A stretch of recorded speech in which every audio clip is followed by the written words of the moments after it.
So, Operation Apocalypse Z, the newest operation that we received for Black Ops 4 on July the 9th, is pretty good. I'm really enjoying it. I like all the new maps. I think Der Schlatten and Remnant could have done with being a bit smaller, but they're cool maps nonetheless. I definitely love Havana. It's one of my favourite Black Ops maps of all time, so it's really nice to be able to run around and play on that again.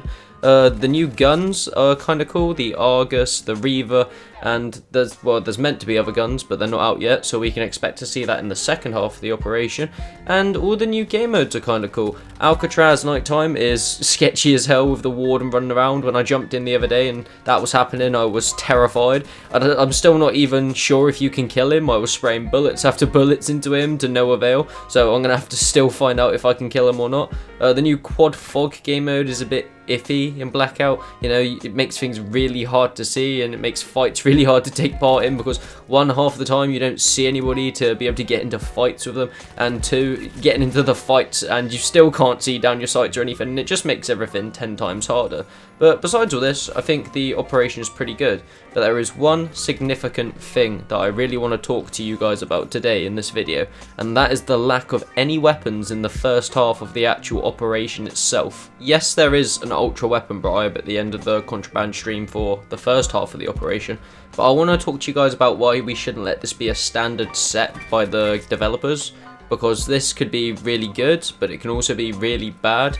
And that's kind of why I'm making today's video, to discuss this with you and kind of let you know my thoughts on it. So let's just get straight into that. So on first inspection, I thought this was a massive positive addition to Black Ops 4. And I still think it is a positive addition, but I also, now looking at it in a bit more depth, think it is a bit of a negative as well. Because, yeah, they've given us a weapon bribe, that's cool. That means anyone that didn't get the weapon bribe from the last operation in the last 7 days can get one. Anyone that didn't buy the triple play bundle can get one. And any other chances we had at getting weapon bribes, people now have an additional chance to get a DLC weapon. But at the same time, this kind of leaves the game unbalanced to an extent, and here's why. Since operations were added to Black Ops 4, we've all had the chance to earn the exact same weaponry through progressing through the tiers in the operations themselves, such as the SWAT, the Daemon, the Switchblade. Those are just a couple examples of the weapons we've all received if you've played during those operations. And if you haven't received those weapons, you still have the chance to get those weapons by getting them through the new supply drop system in Black Ops 4 as Mark II weapons, so they're still in there and you can still get them, and I think that's a pretty balanced system.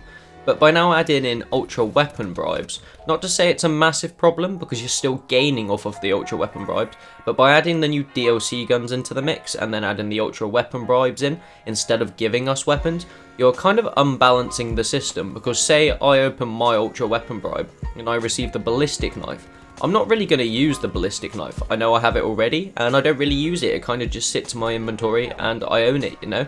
Now somebody else comes along, they open their ultra weapon bribe and they receive a weapon like the Peacekeeper, the S2 Stingray, even the Locust to an extent, or maybe one of the new weapons like the Reaver C86 crossbow or the Argus. I haven't had any time with these guns yet because I didn't get them in any of my actual rerolls from my crates, so I can't tell you how good they are, but let's just throw them out there as well.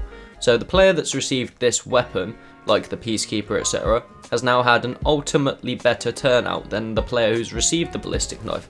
Because say the player doesn't use the ballistic knife, like I don't use the ballistic knife, it's just going to sit in their inventory and gather dust, and really they've not gained anything.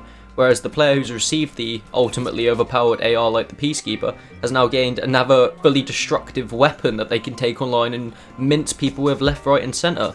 And this has kind of left me feeling like the game is just a tad bit more unbalanced than it was before this. And I know a lot of people are going to say that this is just an ongoing issue that's been present in the game ever since they added DLC weapons, and I totally agree with all of you that say that, because it is an issue and it has caused unbalancing, and the problem with that is that it's just not going to change. If Activision can make money on these DLC weapons, like they probably have, they've probably raked in millions already on the supply drop system, then they're going to keep doing it because they think about their wallet, sadly, more than the consumer.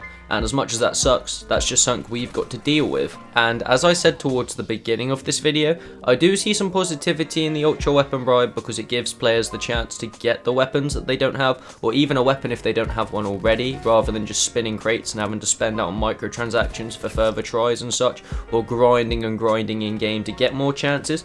But I also do see the unfairity in somebody opening their ultra weapon bribe and getting something that they're never going to use compared to somebody else getting something that they're going to use forever out of this ultra weapon bribe. Whereas when we had the tiers and the contraband streams giving us weapons, everyone was fairly based and everybody was able to access everything that everybody else had. So everything was a lot fairer, a lot more balanced, and there weren't so many issues with gunplay and such because everyone was on the same path, everyone had the same stuff. And now with all the DLC weapons and this ultra weapon bribe madness and such, it all just kind of has hit the fan. And as much as I hate to be negative about this, because they have added this in, it's good. It's really good that they listen to the community for once.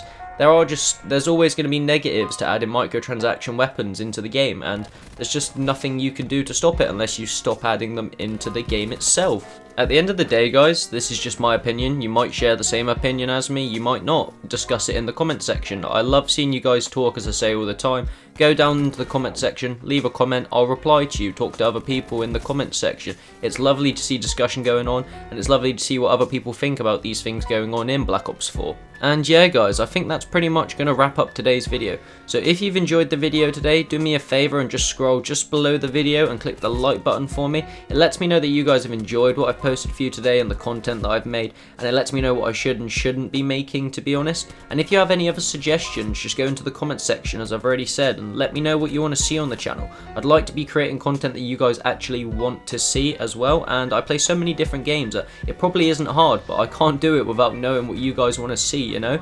I also ask that if you haven't already, you go down and subscribe to me and turn your post notifications on by clicking the little bell logo right next to subscribe so that you never miss a video from me. If you're interested in following me on my socials, go over to Twitter and follow me at Zephr Playing. I'm always on Twitter, I'm always active, so go give me a follow over there. And if you guys need any cool controller grips, analog stick grips, or any cool controller cases, or just stuff like that, go over to fadegrips.store and use my code Zephr20 for 20% off. So for now guys, I've been Scott or Zephr. I really hope you've enjoyed the video and you've had a good day, and I'll see you in the next one. Caught you in my eye, I had to flex though. You been on my mind, you got me stressed up. Girl, I'll fuck you better than the next hoe, cause you wanna fucking never let go. Caught you in my eye, I had to flex though. You been on my mind, you got me stressed up. Girl, I'll fuck you better than the next hoe, cause you just wanna fuck